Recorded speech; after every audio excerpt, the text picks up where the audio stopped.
What's up, Throttlers? Aristotle Full Throttle here, and this is my special guest for today, Michael Klug. How do? And we're going to talk about the best, the worst, some of the stuff that came out in 2017. When you think 2017, first movie that comes to mind. Wonder Woman.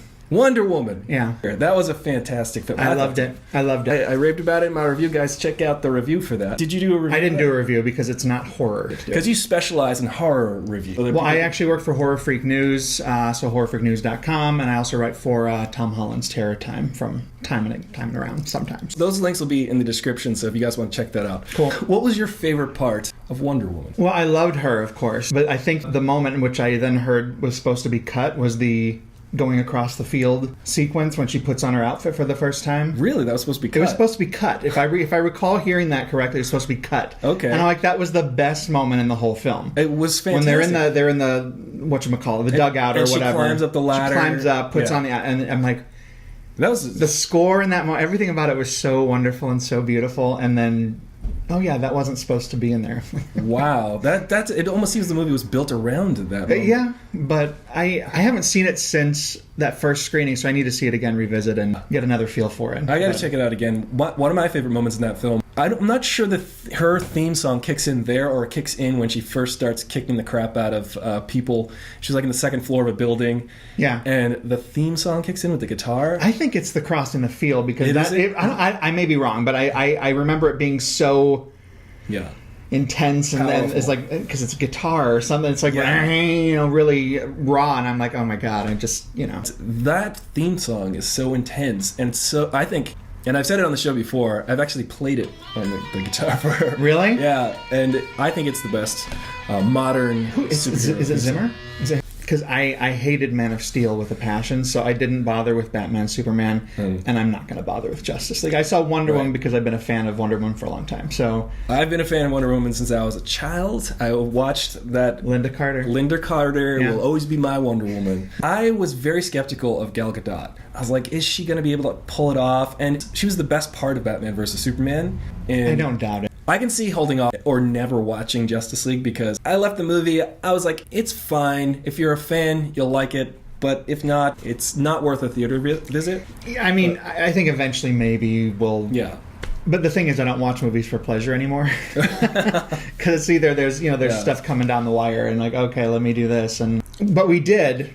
I guess this is sort of a plug. We got Movie Pass. Oh, awesome. How do you like it? Oh my god, it's just great. Is it? Yeah, we've already done 2 movies, so not a lot, but I mean, this is going to be how we're going to see all of our Oscar films this year. Okay, that's cool. So we're going to see a lot more, I think, now because it's just so easy and so cheap. Yeah. So I'm like, well, then we may as well get out and do this, How does that work? Is it $50 a month? It's $10 a month. $10 a month? Yes. All right. We've already... In the 2 movies we've seen, it was $60, and we spent a total of $20 for both passes. Uh-huh. So we've already saved $40 on food. It's crazy. Just think of all the popcorn you can buy with that extra money. Precisely. Or Twizzlers. Or Red Vines, or whatever you prefer. Right. I think that's like a coastal thing. On the East Coast, it's Twizzlers, and the West Coast, it's Red Vines. Kind of. Well, I grew up with Twizzlers. I didn't have Red Vines until I was older. Where'd you grow up? South Dakota.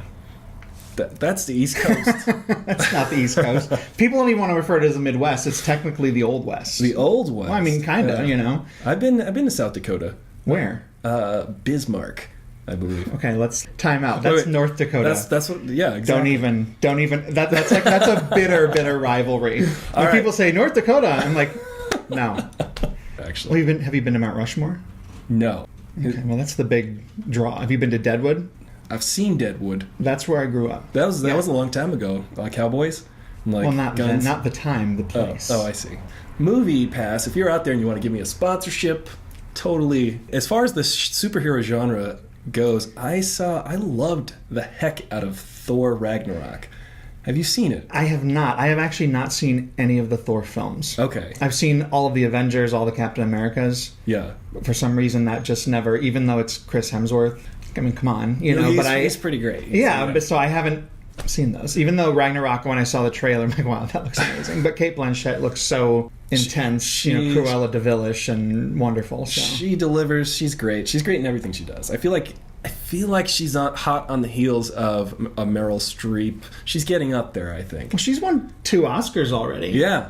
So she's only one away from Meryl. The funny thing that I love about Meryl Streep is that every time she's in a movie, they should just go ahead and reserve a spot at the Oscars. People will only be competing for 4 slots if Meryl Streep is in a movie that year. And I'm wondering if she'll get one for The Post. I'm assuming she will. Right. She already got a Globe nomination, but I don't know. I adore her. I've loved her for a long time, so...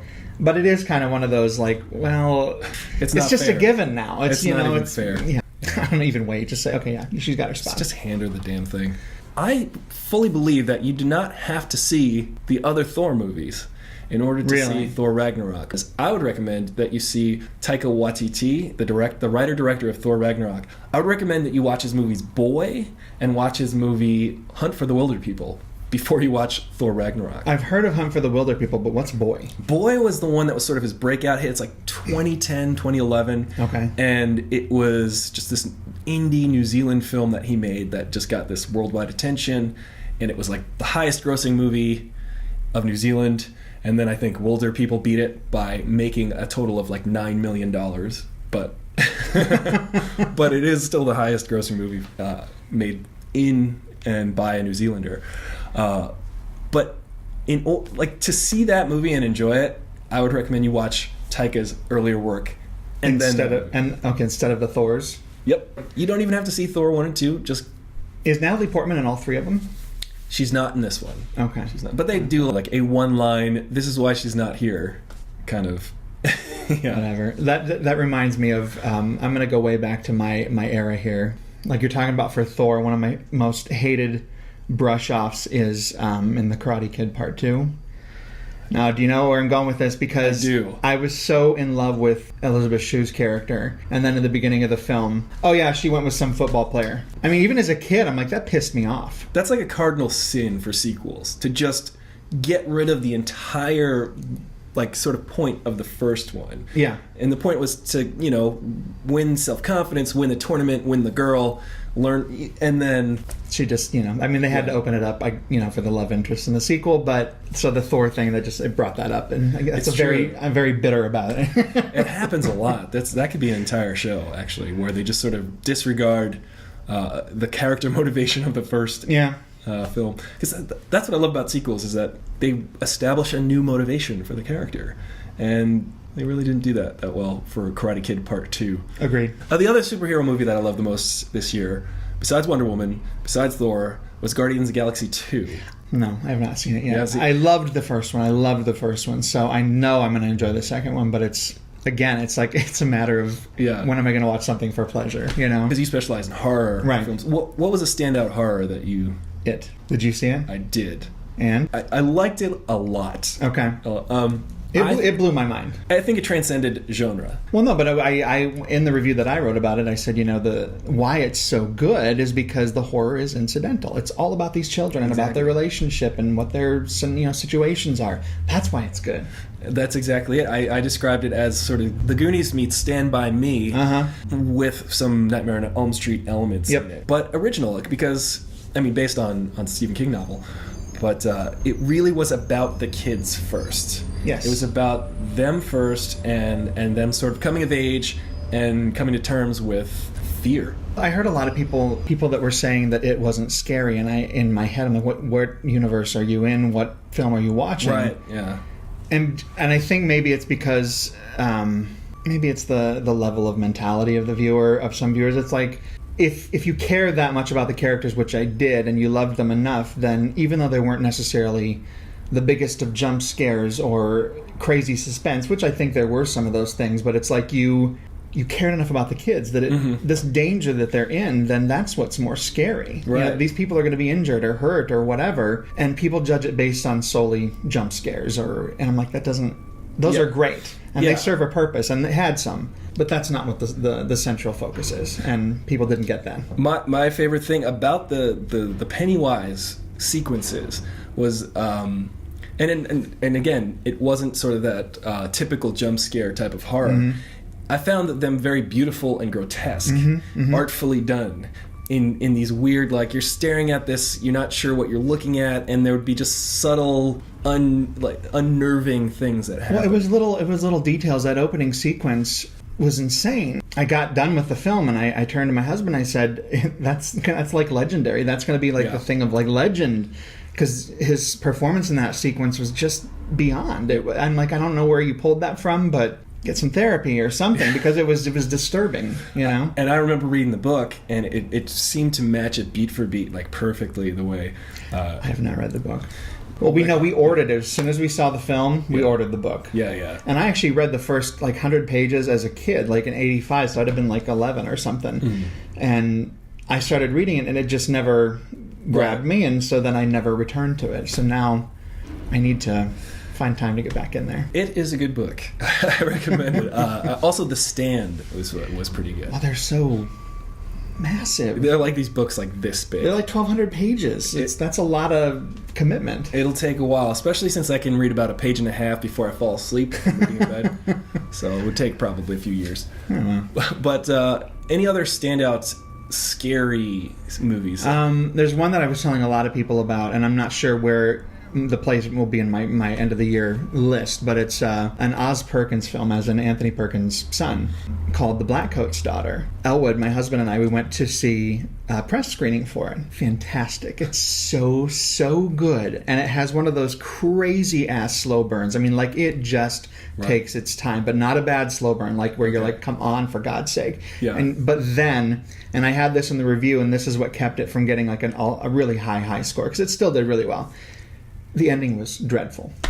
It just didn't dreadful. No. It's so funny because Elwood and I have been together so long. Yeah. We understand each other's body language, breathing, especially when we're sitting watching movies. So you just at the exact same time, we both went, oh. It picked up a little bit. It kind of regained a little bit, but there's a moment toward the end where you're like, it's just a cop out, or it just was missed the mark? A misstep, a bad idea. Yeah. And I'm like, you have created this world, and the performance, everything is just so rich and full of suspense and danger and terror, and it's dreadful. That is a bummer.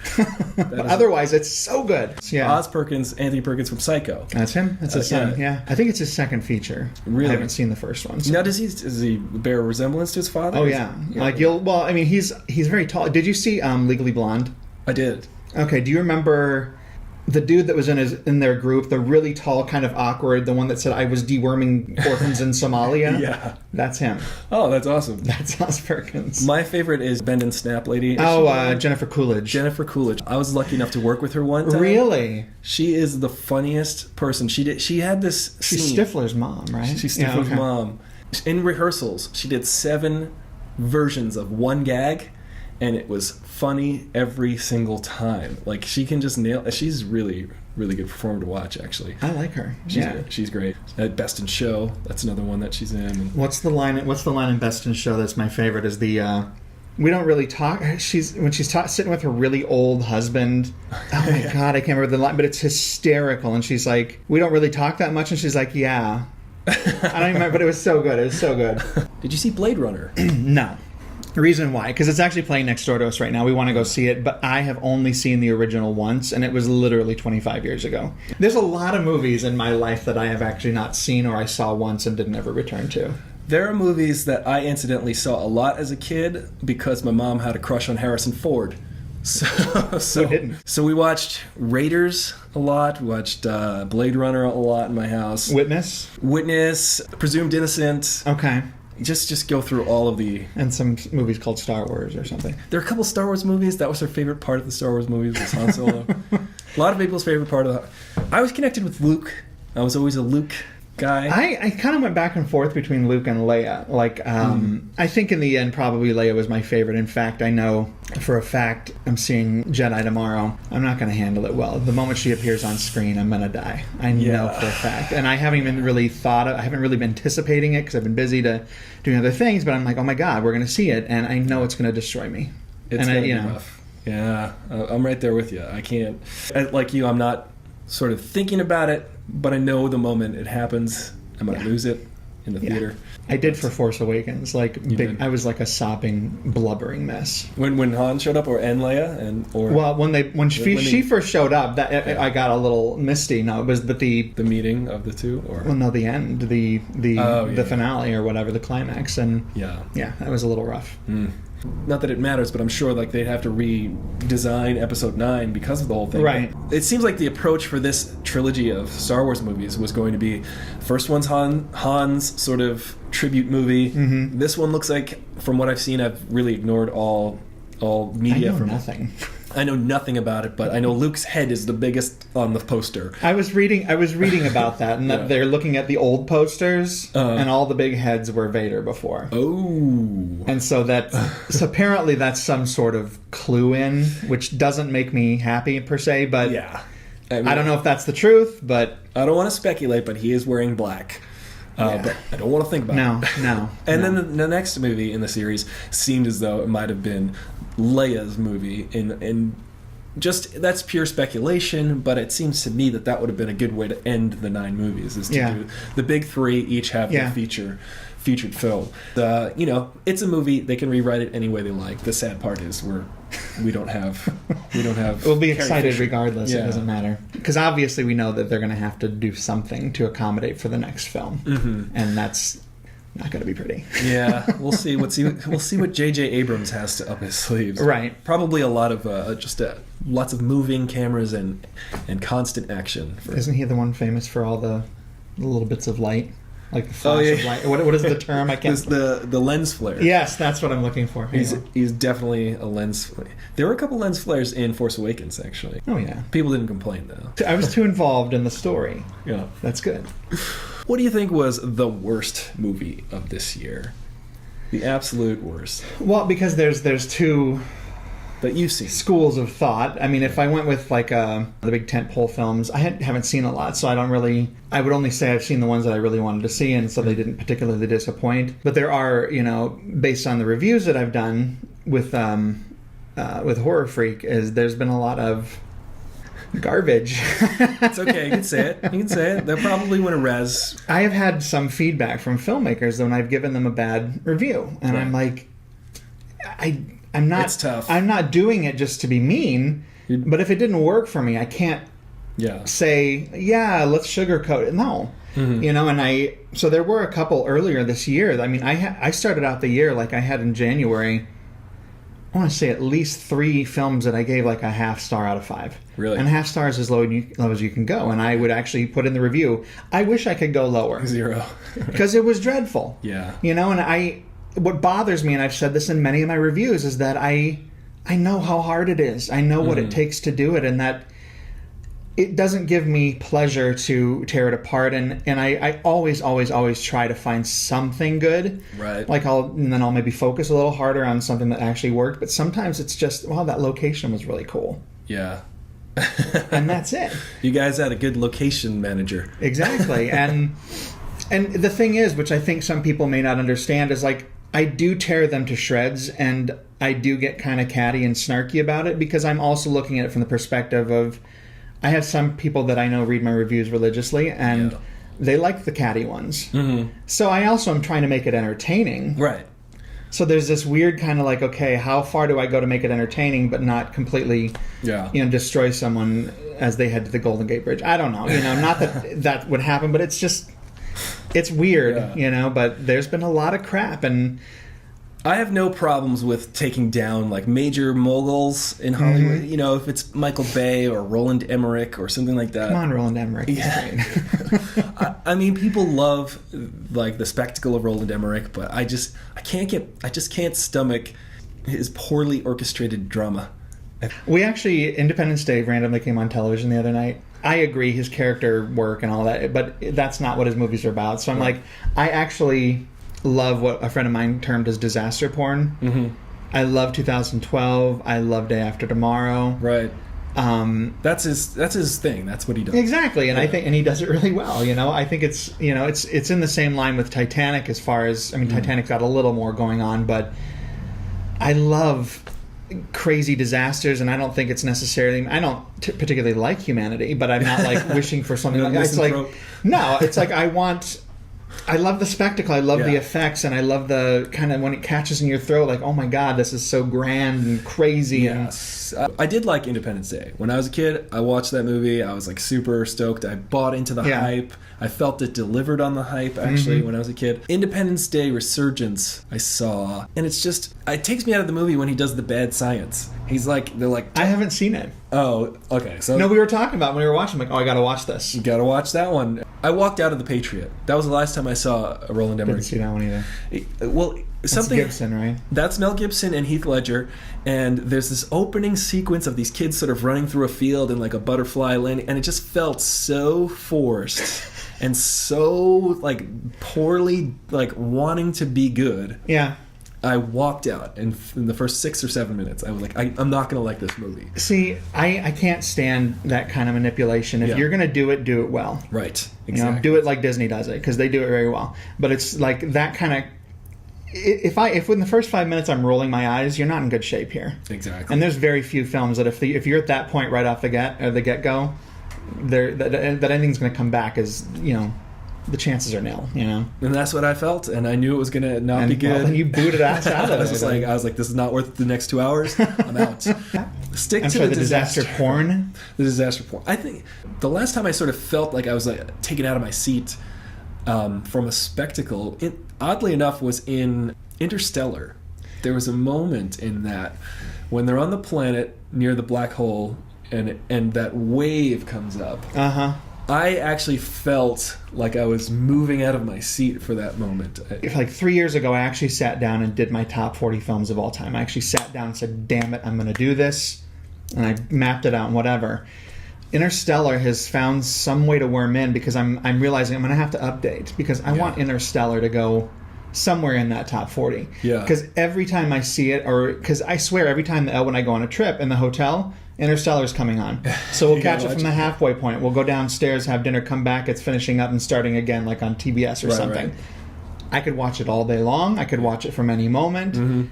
And so to me, it's like that's, even though there's a lot of people who have problems with it and didn't like it, and how the hell did it not get a nomination for Best Picture? But whatever. That is weird. I thought it was an amazing movie, and it's so soulful, and it's a movie I'll cry at every single time. It's so beautiful, and again, talking about like it's the relationships of that family. You believe all that. And, you know, there's a moment in there, the wave is fantastic, but as far as one of the smaller ones is the moment where Jessica Chastain is basically saying, I'm not going to send you messages anymore, the adult one. And then that was powerful, but the music cue at that point, everything about that, and McConaughey's like bawling. I'm like, this is crazy.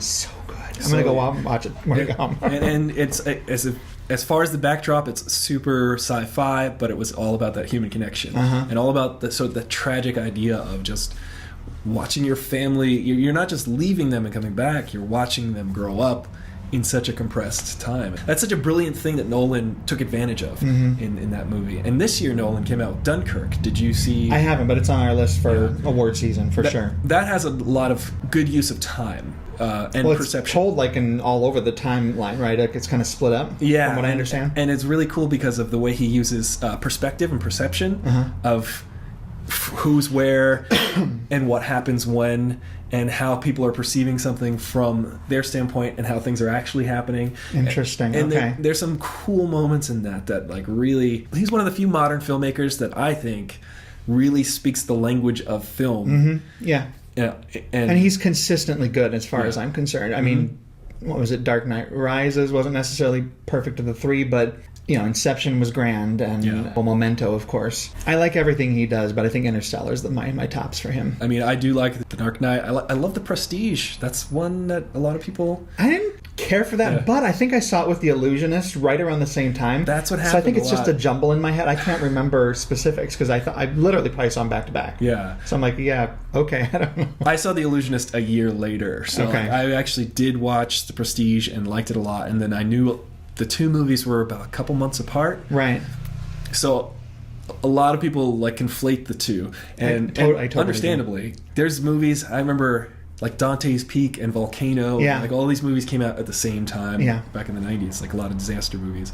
So they get lumped in together. Like Deep Impact and Armageddon. Those are... Well, no, my favorite mix-up it was in 89, I believe. It was all the underwater movies. It was The Abyss, Leviathan, Deep Star 6, and some movie called Lords of the Deep with Priscilla Barnes from Three's Company. But those four all came out because The Abyss was being made, and of course that took forever. Yeah. So everyone jumped on the bandwagon. Hey, let's quickly produce these, lesser films and got them out before, so then they look like they were the ones that beat The Abyss to the punch. But right now that's going on with The Jungle Book. They're coming out with another Jungle Book next year. Really? Andy Serkis is using his proprietary motion capture company, and he's directing it. And, really? Yeah. But Favreau did right. Jungle Book last year? Or I think it was last year. He did that, and then... But I think Andy Serkis had been working on his version for years, or developing it for years, and then Disney beat him to the punch. Got it. But it's a public domain story. Of course, yeah. So anybody can adapt it, and that's... Yeah, but if you're not Disney, no one's going to necessarily pay attention. I know, that's the hard part about... Non-Disney Jungle Book. Yeah, okay. Nobody cares. Nobody cares. It's sad to say, but it's the truth. Yeah. And now they're going to buy, 20th Century Fox this week, right? They are buying the Fox rights to the Marvel characters, so... Look out for X-Men in the MCU. It's going to be insane. It's going to be like 200 characters in this. But that means they get Aliens, the franchise, right? Are they buying the whole shebang? That's what I gather. Maybe I'm wrong, but that's what I gather, that they're buying... Then they're getting Star Wars, the original. Because they're doing, isn't it 26... Oh, no, I heard that. They're getting the original trilogy. Oh, wow. Yeah. So I think it's like 26 billion or some insane number. Hold on, I got that. Right. I'm curious, but it was a huge number, but I think they're getting the whole thing. Oh, wow. Huh. Which is weird to me. It's like, when does it become Monopoly? It's getting close. I think it's getting really close. There's only what, Sony, Fox, Universal, Paramount, and now Disney. Warner Brothers. Yeah, Warner Brothers. There's really not that many. Disney's taking over the world. Disney's taking over the world. Now you're taking over the world with some of your writing. I hope so. Yeah. No. Well, that was a really good segue. It reminds me, I got to tell you, do you remember... It was good. It was really good. Do you remember in Silence of the Lambs where... I love that movie. Favorite movie of all time, actually. Is that your favorite film? Yeah. Arbitrarily, but I'll always go back to that movie. It's a good movie. That's not even my top 40, even though I love it. Quote or my reasons for my top 40 will blow anyone's mind. But no, but there's that line in there where she says, perhaps you can lend us your view on this questionnaire. And he says, "Oh, that ham-handed segue, that's what it means." Yeah. Anyway, long story short. But no, I'm writing on my own spec scripts, and then I've actually, tantalizingly, I get to say there are some things that I can't talk about that are happening right now, which... Just don't tell anybody. Yeah, don't tell anybody. No, I can't. But there's a couple of really good things. I have a couple of scripts that some producers are interested in. Awesome. I'm actually in the middle of working on something, a write-for-hire gig. That's the one I can't talk about, but it's pretty cool. And then just, of course, continuing writing on my own scripts. And then my quota this year is to do 10 reviews or articles a month. 10 a month? Which I've almost made. I didn't make it in a couple of the months, but I also went way over in the festival months, when I was doing, I think September and October I did 40 reviews. 40? That's... And just horror, mind you. This is not me going out to see, Dunkirk or something, but other than that, it's just, trying to keep things going and keep from being a complete lazy ass. I hear you. I like you're lighting a fire under me right now because I'm lucky if I get one review in a week. Really? Yeah. Because but this requires more. This requires sitting down, editing, and this is me sitting on a computer, posting on WordPress, and I'm done. Well, that's so I will give you that. All right. Thanks. Be easy on me, throttlers out there. Yeah. So where can we read your columns? Again, it's horrorfreaknews.com. I do write occasionally for Tom Holland's Terror Time, and there is a full catalog of all of my reviews. I'm now over 300 in the 3 years I've been working for them. Dang. And that is all on my personal website, which is notmymess.com. So throttlers, you hear that? Go check that out. This has been Michael Klug. I'm Aristotle Full Throttle. You bro in the know with the fro, and I'll see you later.